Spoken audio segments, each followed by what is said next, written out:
tonight's meeting of the Hand-Eye Supply Curiosity Club. Real quick, I think there's like a seat there and there's a seat there, so if you don't want to stand. And I think there's a free pack of weird things for you that's on the seat. Yeah, so if you sit on seats, you have weird things, and it's totally... I didn't describe that very well. Okay, good. I find that compelling.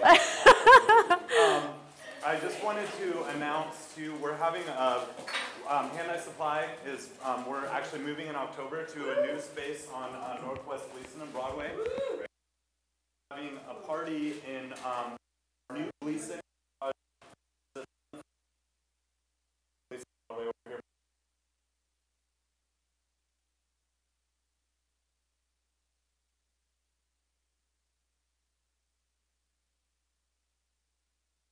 Posters and yeah, so pies from beer, of course, and probably some wine and some soda.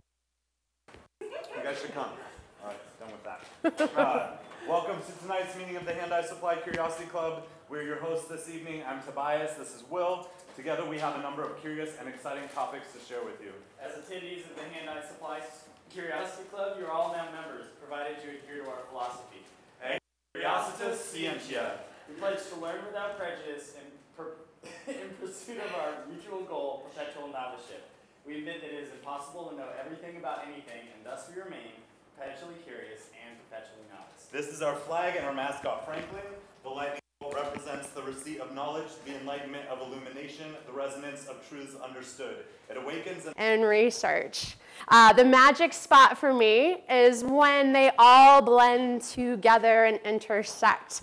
I really couldn't do one without the other. It's all connected for me, and I've discovered over the years that those connections are really the best. And so again, I'm excited to talk with you about all three of these things today.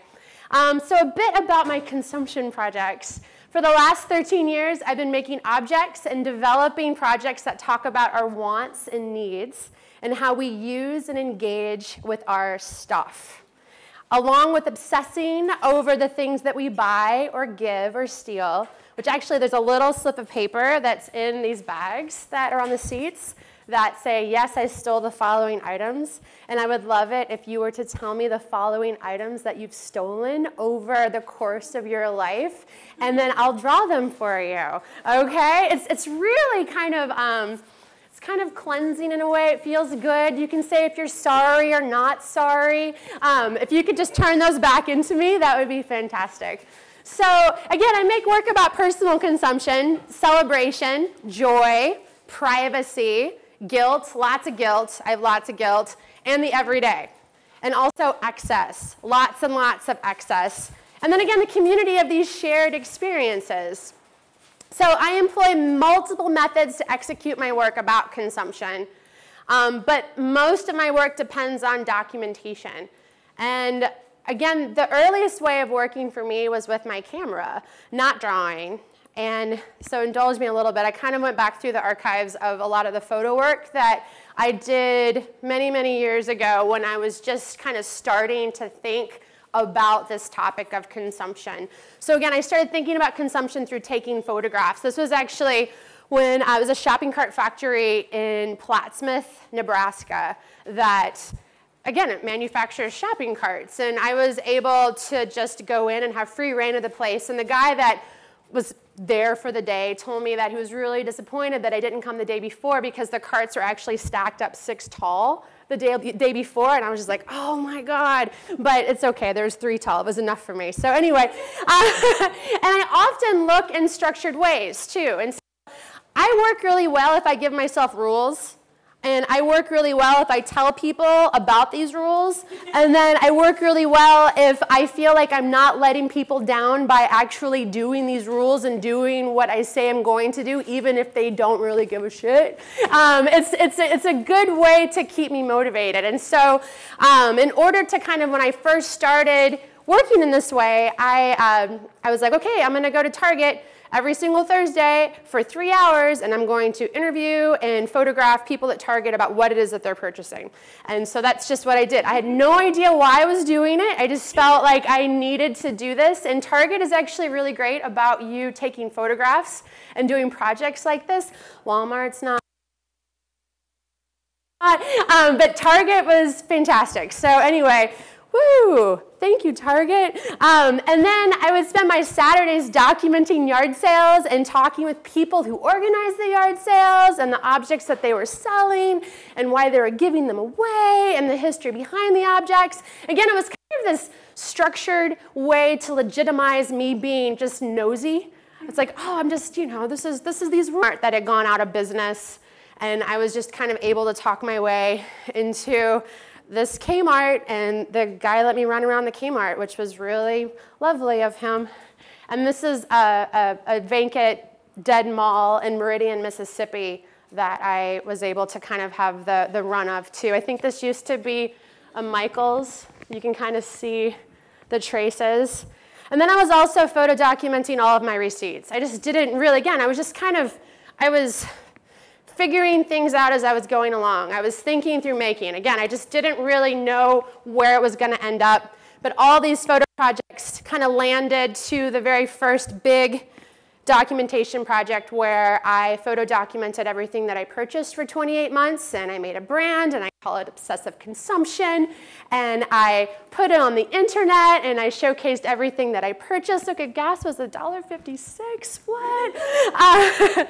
And this lasted for 28 months, and during this time, I also created a website called Obsessive Consumption, which looks so clunky and dated right now to me, but it also hosted stories from other people who were talking about their relationships with objects and the history of their favorite things. And then every week, every Sunday, I would spend my afternoon uploading the week's purchases and doing journal entries and posting it. It was all on Flash, and it was like, this is totally pre-Blogger, all the really easy platforms that exist now. And this, again, like I can talk about this a lot, and I'm not going to, but I'm kind of fascinated about how we can share our work and how we can share content online. And so this was another iteration of the Obsessive Consumption website in about 2006. And this, again, was just, we were just kind of getting into Web 2.0, like Flickr had just started, and then Twitter was in 2007. And then this was my website in 2008 because we had all these ways where we could share things. And I'm kind of like, well, what's the function of a website anymore? And so it was just a letter that I would have on my website where I would link out to where other activity was happening. And I didn't really know what to do with content because other places were hosting content. Again, I could go on and on. This is an entire other conversation. I have lots to say about the internet. And I'm stopping now. So again, after documenting all of my purchases, I started drawing all my credit card statements because I was $24,000 in debt and I had really screwed up. And so in order to, again, work my way out of debt, I had promised myself, my friends, my family, and complete strangers on the internet that I was going to draw all my statements until they were paid off, and I did. And so that's just some of the documentation. And I also picked working in this way because at this point I wasn't really drawing, okay? And this project lasted for 6 years, and I drew hundreds of card statements. And again, I shared them online. It's probably still the project to this day that scared the shit out of me the most. And again, I always say it's a good thing. If you feel kind of nervous before you start sharing work with people, it's usually a good thing. This was the one where I was just like, this is really stupid. Like, why am I revealing that I am this deep in debt to so many different people? And I filled credit card statements, and that's where my daily drawing project started. And so on February 5th, 2006, I started drawing one purchased object every day. And again, this was my what did I buy today daily purchase documentation project. Again, I was never confident with drawing at all. I felt like my hands were feet. I was like, what is going on? And again, But drawing my credit card statements made me feel like I was a confident mark maker, that I was like, okay, I can do this. But again, this project was a way for me to figure out how to like drawing, and also, again, kind of sharing these everyday purchase items with people that have similar experiences purchasing these objects. Again, I liked kind of the boringness of it. I like really boring things. That's why I love receipts so much. I think they're very boring, but they also are kind of beautiful, and they could tell a story. And I like the kind of the specialness of everyday objects. And so as I was kind of accumulating more daily purchase drawings, like patterns would emerge, bought a lot of cups, and collections would form, and new ways of working would reveal themselves. And again, like there's a newspaper in one of your packets that has all my daily from 2012 to 20. And again, just kind of getting students and getting people about printed material and sharing their ideas, because I like the really like machine-made object that has absolutely no emotional imprint whatsoever, and then it's what we do to it that adds that weight, that specialness to it. And I want to memorialize it, I guess, in a drawing too. My friend Zach is currently on a 38-city poetry tour where he's asking people to bring him mixtapes, and then I've been drawing the mixtapes that he's been getting from these tours too. And so that's kind of a fun way to just document that experience as well. And then I collect people's passwords. So, you know, I'm really curious about, again, like, how do we protect our stuff? You know, I know it's like this whole online, you can't touch it, but you still need to have all, like, this is such a commonality. Like, we all have passwords, right? And if you have your password, I'd love your password. I don't need your account or anything like that. I'm just very curious what your passwords are. And again, I've created installations from these passwords, zines, prints. And again, as a whole, people are filthy and have pretty terrible passwords. But, you know, that's great. I love it. I love it. So, and then this goes on to the stolen goods portion, where I've been collecting stories and lists and drawing objects that people have stolen. And again, like, this is the combination of emotions that kind of rub up against each other, where they're either incredibly funny stories, or they're very sad stories, or they're just like this, like kind of like I've had like these really sweaty exchanges with someone who's like, I can't believe I did this, and now I'm telling you this. Like I love paper that we end up throwing away. I like Mega Millions lottery tickets, parking tickets, RIP bus tickets from TriMet. Just. And yard sale signs. I love collecting yard sale signs.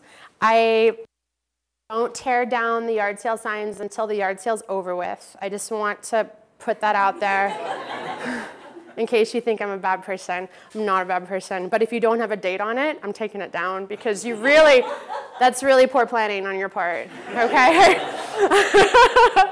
And free boxes. We're all familiar with free boxes. So it's, again, like, one of the reasons that I love kind of like where the objects end up next to each other in thrift stores, free boxes are even more random, with this like Beanie Baby and a broken car charger. I absolutely love, and this is like high free box season right now too, and I can't not stop at a free box. And then of course I draw the stuff I find in free boxes to, you know, orange pipe cleaner, 1 gallon of mayonnaise, things like that. It's great. And then I feel really bad for all of the awkward handmade ceramics that end up in thrift stores. So it's just kind of like, I'm sorry, Aunt Mary, that you didn't like the gift, and it's in the Goodwill now. And so I will probably snap a picture of that too and draw it. Currently, I went through a big project where I was drawing people's houseplants. And so I have hashtag other people's houseplants. People were submitting things on Instagram. I was drawing them. Some stores in town wanted me to draw their plants. I'm like, of course I'll draw your plants. And then different stories behind the plants. So it was very fun. And then we recently, I made my very first Rizzo printed zine on the Rizzo that's in our studio right now, so that was good. And the second edition of this is going to be at Reading Frenzy pretty soon, so I'm pretty excited. Anyway, basically, I can't stop collecting and drawing your stuff, okay? I'm sorry. I'm very sorry. But through all these explorations, I learned that doing what you want to be making and doing, it leads to other people asking you to do what you do as well, and they'll pay you, okay? And so, sometimes. So shortly after starting and sharing my daily drawing project, I started getting hired by other people to draw for them. And this was an accident. Again, like, I did not consider myself an illustrator. I didn't start this project because I was like, I'm going to be a freelancer. Like, that was not what I wanted to do. I was just like, oh, I'm just drawing my stuff, and I just find it really interesting, and I'm going to share it with people. But now I draw every day, and I draw for other people every day. And so some of my freelance projects, my recent ones, include illustrations for Chipotle, and I got to illustrate Judd Apatow's story, which was pretty cool. I was excited about that. And then some Car2Go stuff. I don't have as much to say about this because it's really not as interesting, at least to me. This project, however, I've been working with IDEO in San Francisco for the last 5 years, and I really do love working with them. I love working with the other people too, but I really love IDEO, and in case you don't know what IDEO is, I think that was the goal. And so the animation for that's going to be coming out in a couple of weeks. But yeah, it's really annoying, but in a good way, I promise. It's just like how any good jingle should be about birth control, I guess. I don't know. But during the school year, I keep busy with editorial illustration projects.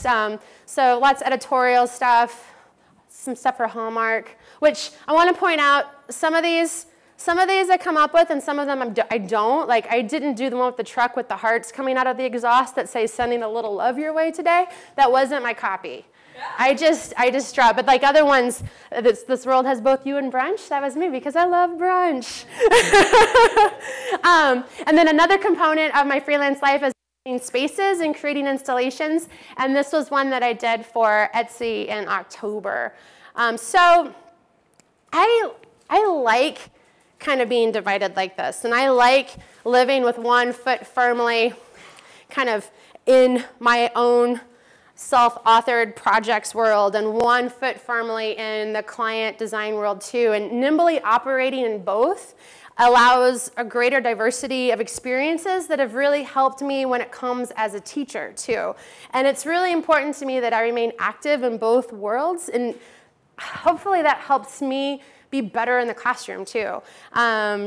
I try to be tremendously transparent with my experiences with my students, and this yields active making and thinking of everyone involved. So again, I'm going to talk a little bit about the teaching component at Portland State University. Hope this doesn't sound like an infomercial, but I really like PSU. I feel like my most successful collaboration to date has been the one that's been with the students and faculty at Portland State. We encourage our students to be active, engaged participants in Portland's creative community. And we provide ways for students to enrich and expand their design knowledge and experience we have a weekly lecture series, we set up studio visits, we have workshops, like portfolio events, so students can directly engage with the community. Because the community here in Portland is so amazing. And again, I'm one of the organizers for Design Week Portland too, and a ton of our students and faculty participate as well as create content for this pretty crazy week of design celebration, which it's October 4th through 11th this year. If anybody has any questions about Design Week Portland or would like to get involved or volunteer, please talk to me and I'll make that happen, okay? But one of the unexpected things that kind of came from all of this is that teaching and event organization has become a really large part of what I do. And it wasn't like I mapped that out. I'm just kind of going with the flow. I'm like, yeah, let's do this. So I organize a lot of events. And again, being part of a vibrant community, it really gets me up in the morning. And what's been great about this is that I've been invited, again, I'm able to go to lots of different schools during the year and to kind of like either speak about this stuff or speak about zines or speak about consumption things. And I've been able to kind of analyze numerous graphic design programs up close and really see, you know, the sorts of examples of design education all over that I regularly give back to our students on a weekly basis, again, through opening their doors, spending time with our students, and just sharing their experiences. So again, these students, I feel like they're super amazing, and they keep me moving and making. Yeah, we're graduating thinkers and makers and doers and excellent communicators. And most important, we're creating an engaged community of people who become part of the creative culture that is Portland. And they want to invest in the program that they graduated from. So, I don't know. That was kind of cheesy, and I'm sorry. Back off. So again, I feel really fortunate to be able to cultivate and grow all of my interest through this intersection of teaching and research and illustration. And again, the intersection is really magic, okay? This intersection, it makes me want to be a better illustrator. It makes me want to be a better teacher. It makes me want to be a better, just like, let's make things happen in general. So again, and again, like without each one of these, they wouldn't exist at all. So anyway, that's what I have to say. So thank you very much. Do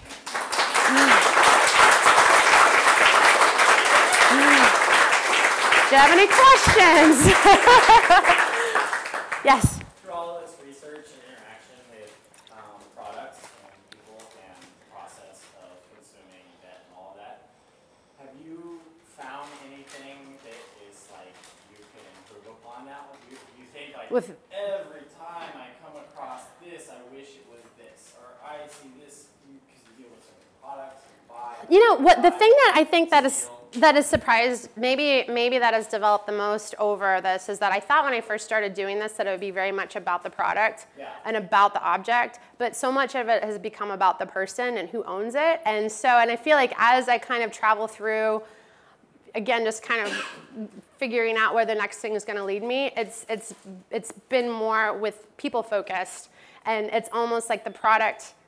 And I think that's one of the reasons why I stopped doing the daily drawing project too, because I wasn't as interested about the object anymore. I was interested about what the object had to say about the person. And so I don't know if that just made me be just more up in people's business or what, but I think that's kind of the thing that I took away from it, not whether this really should be manufactured better. Like I mean, I have opinions for miles on all that stuff, but like I feel like the surprising thing was the exchange between people. So I don't know. Okay. Any other questions? Yeah? Do you think there was one project that you did that kind of got your name out there? And if so, what one was it? I think well, it's hard to say. Like, I feel like it was slowly just kind of, there's a lot to be said about repetition, you know? And just to kind of just be doing things on a daily basis and not really thinking about if it's going to get your name out there in a way. I think it's probably the daily drawing project, but I feel like because I was such a creature of habit and repetition that everything that I had done before the daily drawing project kind of already set up, risky as I feel like I could be in my 20s or even in my early 30s or my mid 30s. Like I don't know, like I'm getting a little more cautious, and I kind of hate that a little bit, but it's I mean, the type of design work that I was doing before I started doing this work was catalog layout, which is fine, you know? But I don't really see a sustainable career for that in me if I were still doing, I don't know, like it was one of those things where I'm like, I'm gonna lose my mind. I have to do something different. And sort of ironic in a way, I know it was. It was a gift catalog layout. I did trade shows. I was a trade show salesperson all in my early 20s. Like I would go to all these crazy gift markets, and I was I would sell the things I designed. And I think that's really why a lot of the work that I'm doing now is because I was so isolated during that time and just kind of saying the same sales pitch over and over and over again and seeing people punch each other out over Beanie Babies and just kind of realizing the craziness of this gift economy that we live in, that I'm like, I've got to make work about this. I was doing trade shows. Monica Lewinsky had a handbag line. Do you guys know that? Yeah, and so I was doing the same circuit as Monica Lewinsky, and that was like just bizarre. And people were like, can't wait to buy these handbags. I'm like, really? Really? Just because Monica Lewinsky? Like, I'm so confused. And like Meredith Baxter Burney was selling hand lotion. And it was just like, it was just like all again, like these combination of just bizarre things. I'm like, I've got to do something different. And I think it was that. And I kind of feel that right now, honestly. If we're gonna be real with each other, it's a small audience. Like, I'm done with this one project. There's a lot of other things that I want to do. But I see like it's like, what's my next thing gonna be? What's my like, what do I want to do different? I want to do lots of different things, but I don't know. It's kind of scary, but it's exciting too. I'm kind of, I don't know, maybe I like illustrating, but when it comes to you're spending your summer doing freelance illustration stuff all summer long and not that much time to spend on other projects, I don't know, it's like, but this pays the bills, this is good. But I'm losing the time to actually like devote to making something different and new. So I don't know, we'll see what happens. Yeah, Tobias. Right, the transparency element that you had in the originally just like publicizing your credit card statements, like I feel like in our culture there's so many things that we like hold shame around. That's huge shame. Like that are really common among everyone. And I mean, I guess I don't have a question specifically about that, but like what maybe sort of what I mean, you probably found people resonated with that. I mean, do you have any more? Well, I think right now, like that credit card statement on the internet, you need to put your shirt back on. I really don't need to see that. So anyway, yeah, I mean, there's the line has gotten super fuzzy, really fuzzy. So yeah. So you've been thinking a lot about people's relationships with stuff. What about your stuff? Do you feel different? I mean, what do you have things you invest value into them, they mean something to you.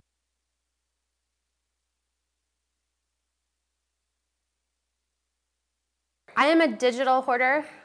I don't feel like I am necessarily a thing hoarder, although I do have a tendency to be pretty enamored with paper goods and magazines and ephemera and things like that, prints, artwork, stuff like that. But as far as like, I mean, my husband and I have lived in a 600 square foot apartment for the last 6 years, and so you can't really put too much stuff in there.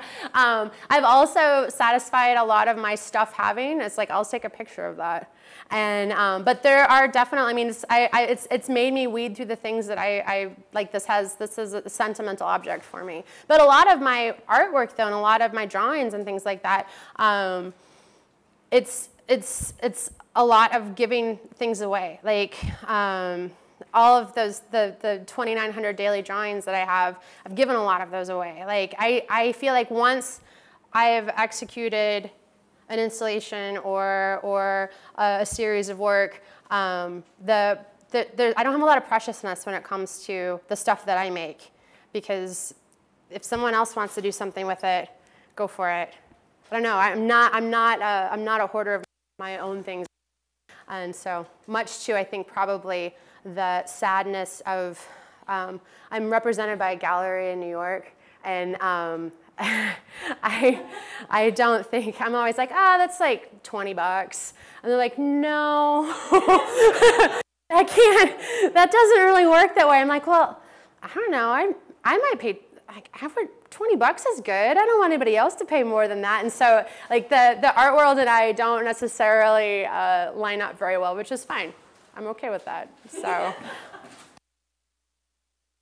You use the term lo-fi. Yeah. And some people embrace that, and some people sort of push it. It's a really useful term to describe something what you do, and it's really charming.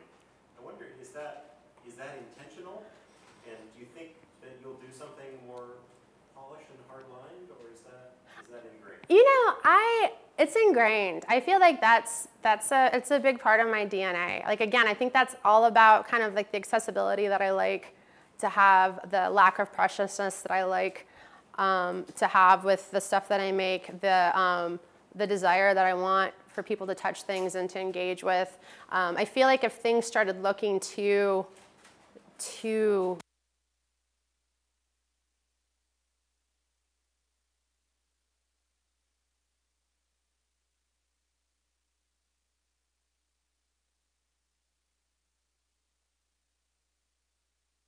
but that's kind of, it's in my DNA. Like I like things to be a little, but I don't know.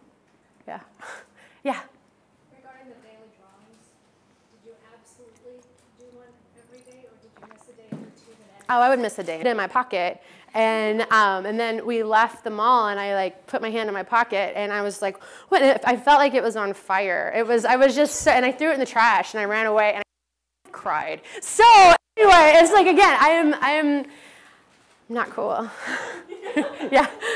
I'm interested in how you connote value to objects in terms of like how obsessively you log things that you buy as far as like retail value. Yeah. And then also like a project where you're going to yard sales or free boxes, and it sounds like you engage in a lot of conversations. Yeah.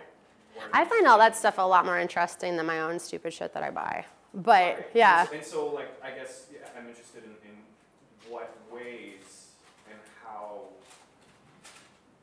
In what ways, I guess, did you attempt to log or collect the value of those objects that were not for retail sale by the conversations you had with the owners or distributors? Or, What do you mean? like, did you, like with the yard sale stuff, like, were you interested in what they were selling? Oh, yeah. What they were selling for? Oh yeah.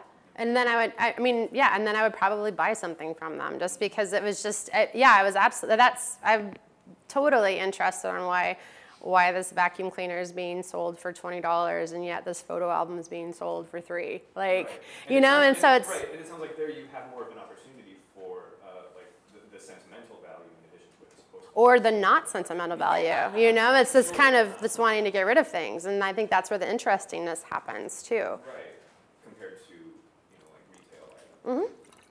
Yeah. I don't know what question I'm supposed to answer. Okay. No, thank you. Anything else? Did you ever buy anything just because you're like, damn, it'll be funny? That's a really good question, Holly.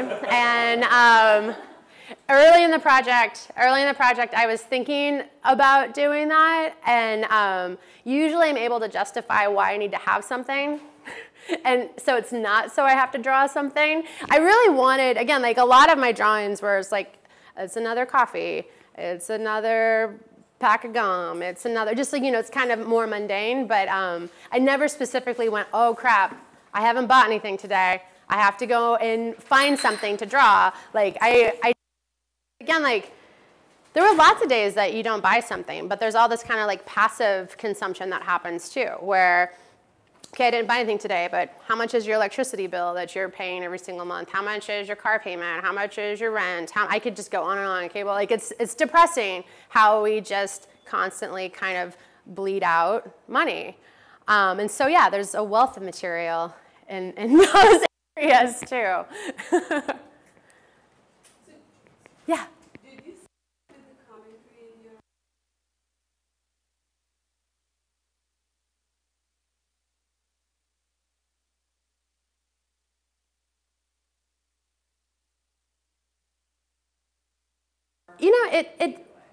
with a lot of my projects, sometimes they're not very well planned out, and I just kind of go with it. I think when I first started working on this topic, it was because I was just sincerely interested. And I knew I didn't have the answers, and I knew I probably wasn't going to have the answers, but I wanted to kind of investigate, and is to actively be participating in a discussion or actively listening to that person, because your time is a really valuable, valuable thing to give. And I think that that goes for how you're spending your money, how you're consuming your media on your phone, how you're spending time on the computer, like just different things like that, just paying attention, I guess. I don't know. Yeah, no, I think so. At the end of the project, now it'd be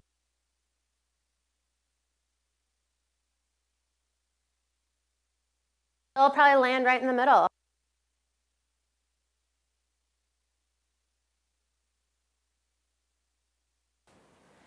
Consumption's a wonderful thing. Consumption is a catalyst for a lot of really terrible and horrible things.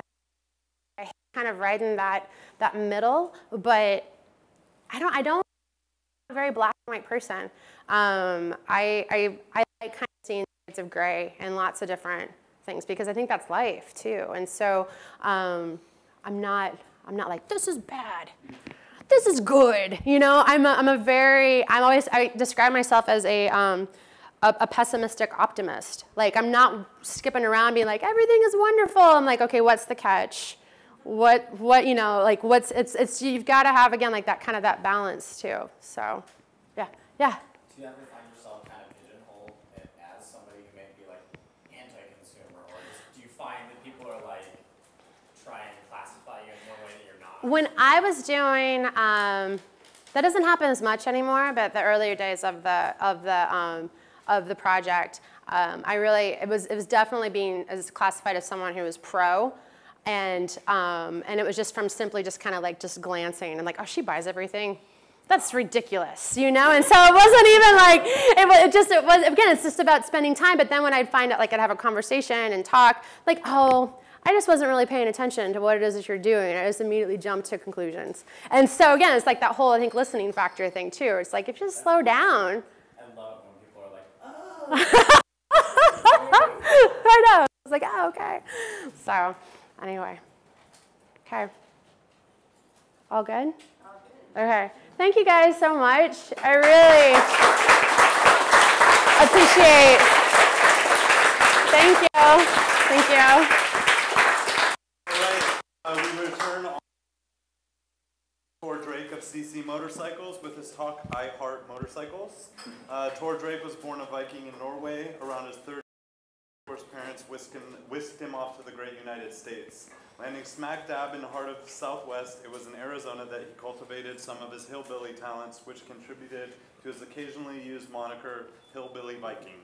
Forbidden to ride motorcycles most of his younger life, a serious fixation was developed. It was the snowboard and skateboard world that landed Tor in the great Northwest.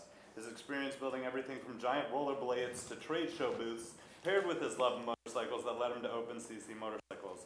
Tor will discuss the process of turning a hobby into a job, maintaining some distance from work, meeting people all over the world, being an outsider, not the gang, the principles of building, hosting a good party, and keeping it real. It's going to be really good.